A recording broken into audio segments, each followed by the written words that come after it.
శివపై Chandu attack చేయిస్తాడు. చందు మనుషులు గన్తో శివని కాలుస్తారనే సమయానికి సౌందర్య అసిస్టెంట్ వర్మ వచ్చి చందు తలపై గన్ గురిపెడతాడు.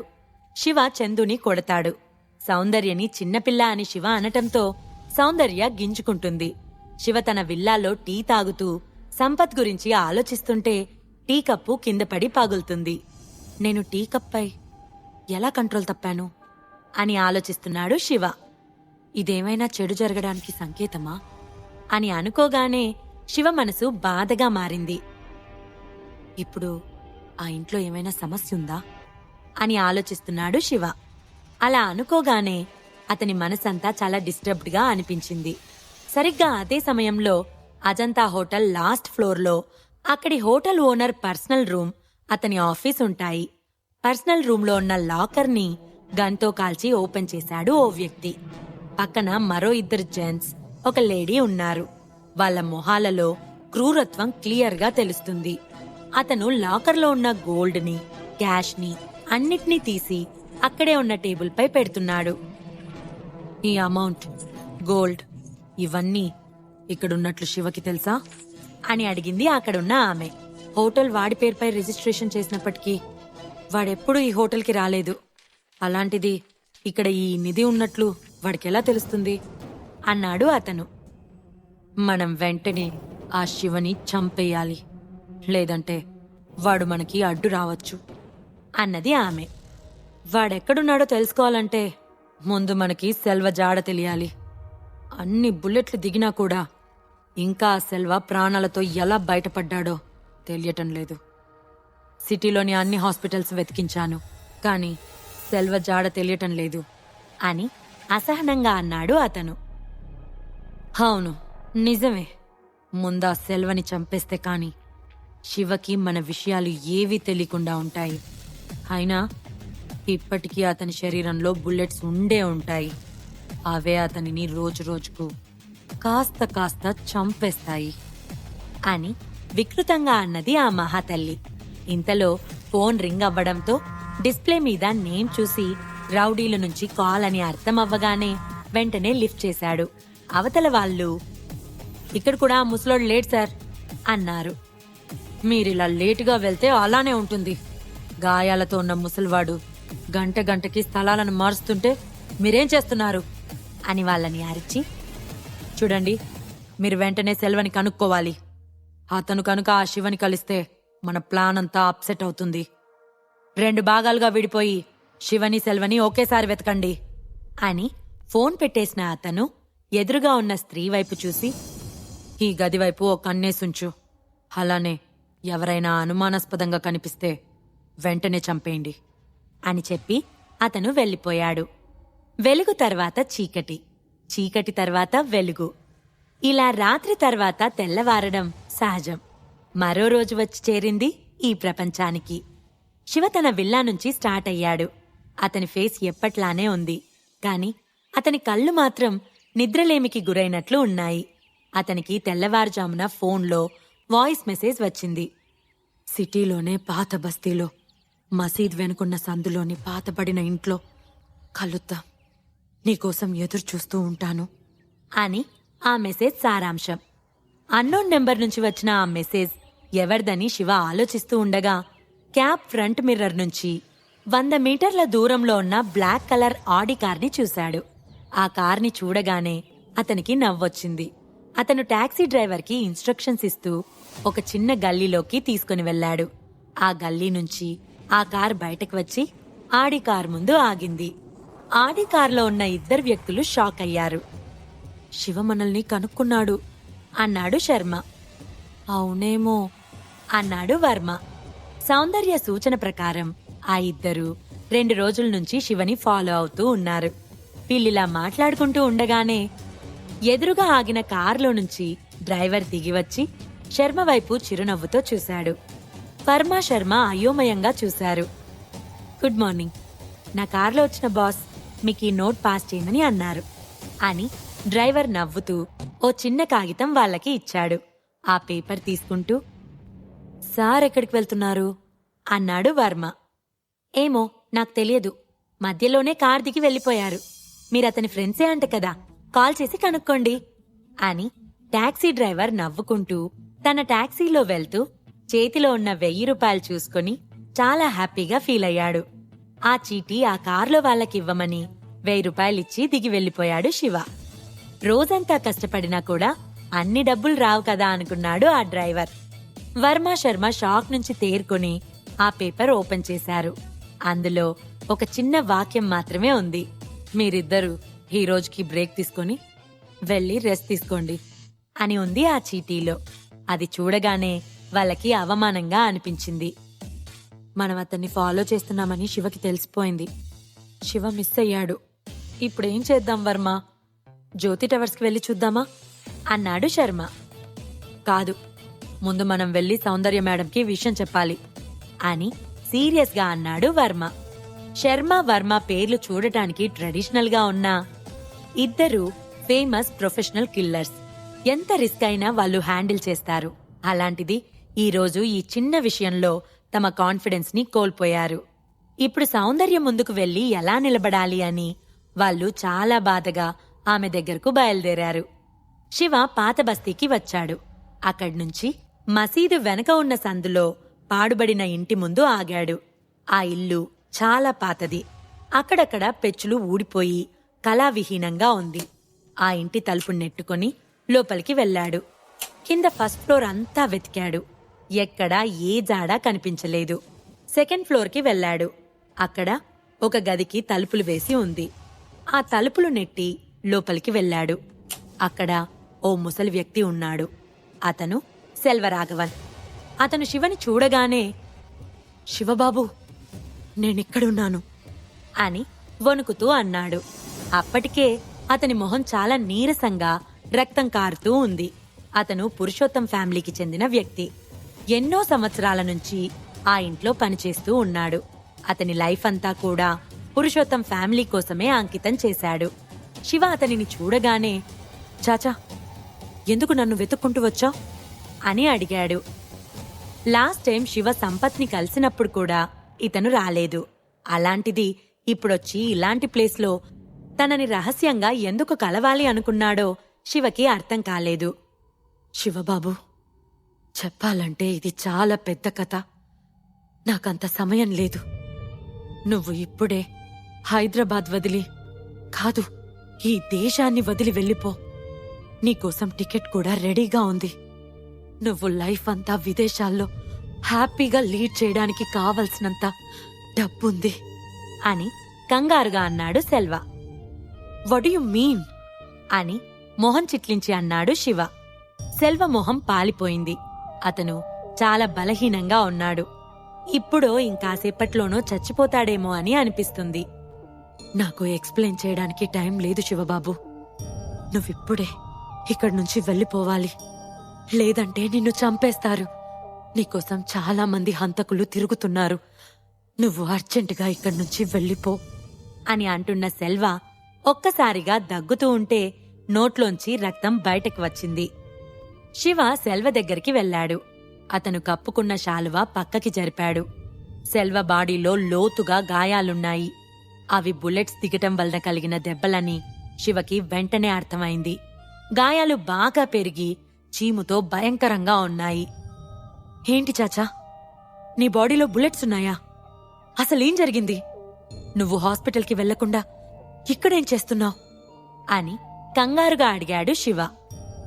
నేను హాస్పిటల్కి వెళ్లే ధైర్యం చేయలేను శివబాబు.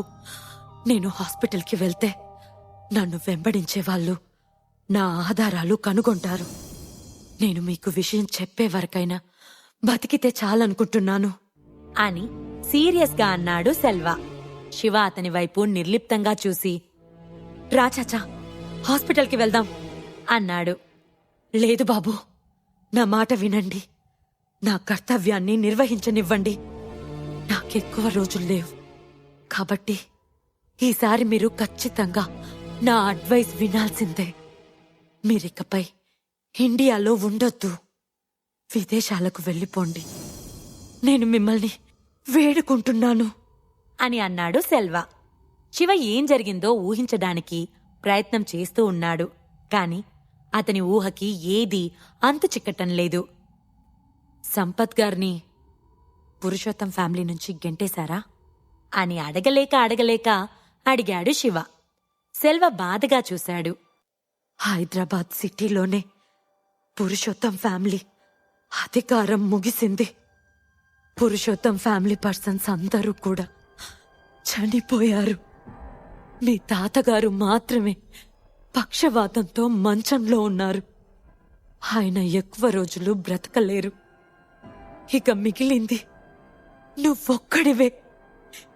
నువ్వే కనుక చనిపోతే పురుషోత్తం ఫ్యామిలీ అంతమైపోయినట్లే అన్నాడు సెల్వ.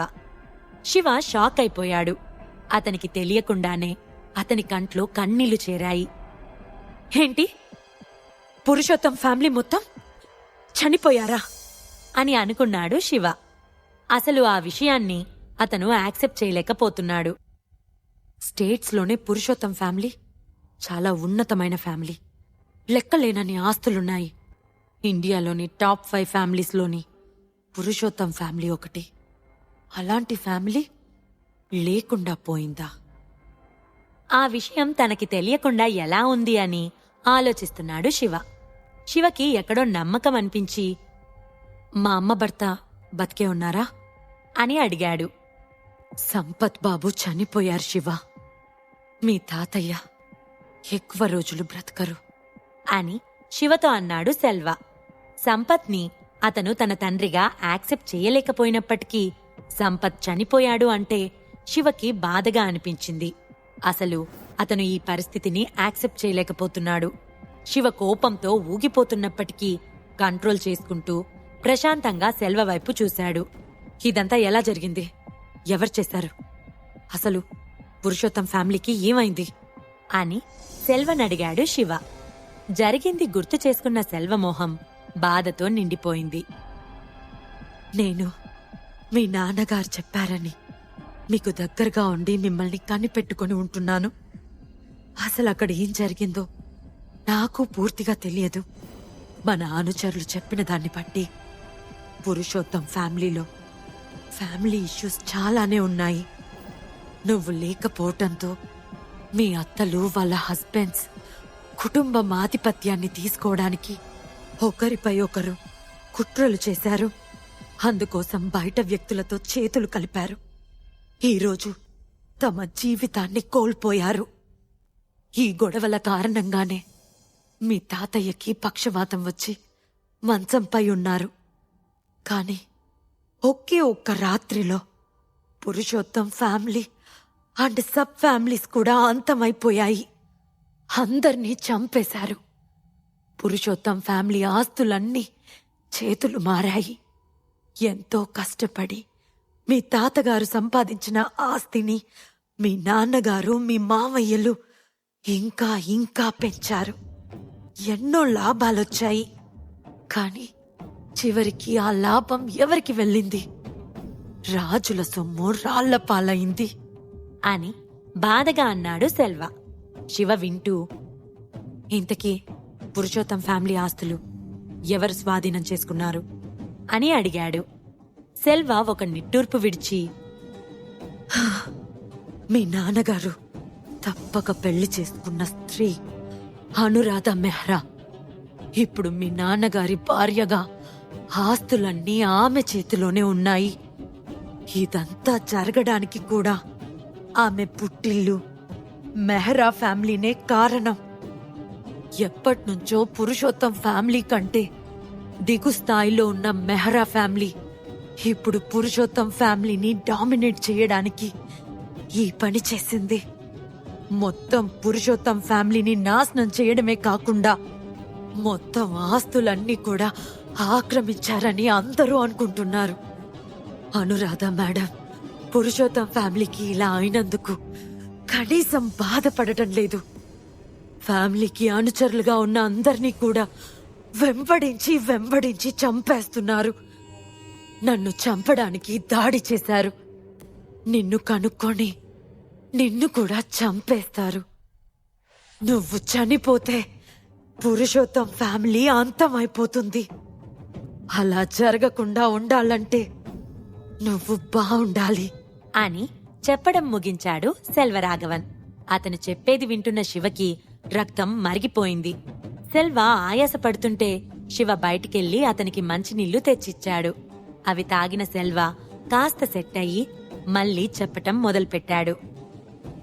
సంపత్ బాబు అనురాధ మేడంని పెళ్లి చేసుకున్నప్పుడే మిమ్మల్ని, శరణ్య అమ్మగారిని ఇంట్లో నుంచి బయటకి పంపించేశారు. అనురాధ మేడం ఇప్పుడు కొత్తగా ప్లాన్ చేసి పురుషోత్తం ఫ్యామిలీని అంతం చేయలేదు.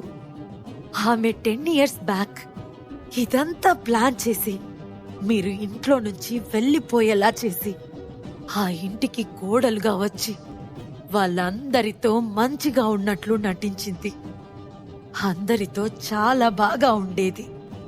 ఫ్యామిలీ బిజినెస్ గురించి ఏమాత్రం పట్టించుకోకుండా కుటుంబాన్ని చూసుకుంటూ ఉండేది. మీ తాతగారు మంచంలో ఉంటే చాలా బాగా చూసుకుంది. మీ తాతయ్యని ఆమె చాలా మెచ్చుకునేవాడు. అలాంటిది ఆమె ఇంత దుర్మార్గానికి పాల్పడింది అని బాధగా అన్నాడు సెల్వ. శివ కోపంతో పెద్దగా అరిచాడు. అతని కళ్ళల్లో క్రూరమైన కాంతి కనిపిస్తుంది. అనురాధ ప్లాన్ చేసి ఇంట్లోంచి మేం బయటికి వెళ్లేలా చేసింది. 10 years నుంచి నా ఫ్యామిలీని కాటు వేయడానికి వేచి ఉండి చివరికి తన ఫ్యామిలీ హెల్ప్ తీసుకొని ఇప్పుడు సంపత్ వైఫ్గా ఆ ఫ్యామిలీ యొక్క వ్యక్తిగా పూర్తి ఆస్తిని స్వాధీనం చేసుకుని సెటిల్ అయింది. నిజంగా ఆమె ఎంత క్రూరమైన మనిషి అని అనుకున్నాడు శివ. అతను ఆలోచనలో ఉండగా సెల్వ దగ్గుతూ కింద పడిపోయాడు. అతనిని చూస్తే కాసేపట్లో చనిపోయేలా ఉన్నాడు. శివ అతని దగ్గరికి వెళ్లి అతని పల్స్ చెక్ చేసి, వెంటనే మనం ఇక్కడి నుంచి వెళ్దాం. నీ బాడీలో నుంచి బుల్లెట్స్ తీసేయాలి, లేకుంటే రేపటికల్లా నువ్వు చచ్చిపోతావు అని హడావుడిగా సెల్వన్ తీసుకుని తన విల్లాకి వెళ్లిపోయాడు. విల్లాలోని ఓ గది బెడ్ పై పడుకొని ఉన్నాడు సెల్వ. అతని ఫేస్ అంతా విపరీతమైన బాధతో నిండిపోయింది. శివ చాలా ఏకాగ్రతగా సెల్వ శరీరం నుంచి బుల్లెట్స్ తీసేస్తున్నాడు. ఒక హాస్పిటల్ ఆపరేషన్ థియేటర్లో ఉండే వస్తువులన్నీ అతని చుట్టూ ఉన్నాయి. శివ చాలా జాగ్రత్తగా సెల్వ బాడీలో నుంచి బుల్లెట్స్ తీసి మందు రాసి మెల్లగా కుట్లు వేస్తున్నాడు. సెల్వ ఆశ్చర్యంగా శివ చేసే పనినే చూస్తున్నాడు. ఇంత అద్భుతంగా ట్రీట్మెంట్ చేయడం ఎలా నేర్చుకున్నారు శివబాబు అని అనుకున్నాడు సెల్వ. అతని ఆపరేషన్ కంప్లీట్ అయింది. సెల్వ బాధగా, శివబాబు ఇప్పటికే నీకోసం మెహ్రా ఫ్యామిలీ పంపించిన రౌడీలు సిటీ మొత్తం గాలిస్తున్నారు. నువ్విక్కడి నుంచి వెళ్ళిపో. నువ్వింత పెద్ద విల్లాలో ఉన్నా, నీ బ్యాంక్ బ్యాలెన్స్ ఎంతున్నా వాళ్ళని ఎదుర్కోలేవు అని అన్నాడు. నేనెక్కడికి వెళ్లటం లేదు చాచా.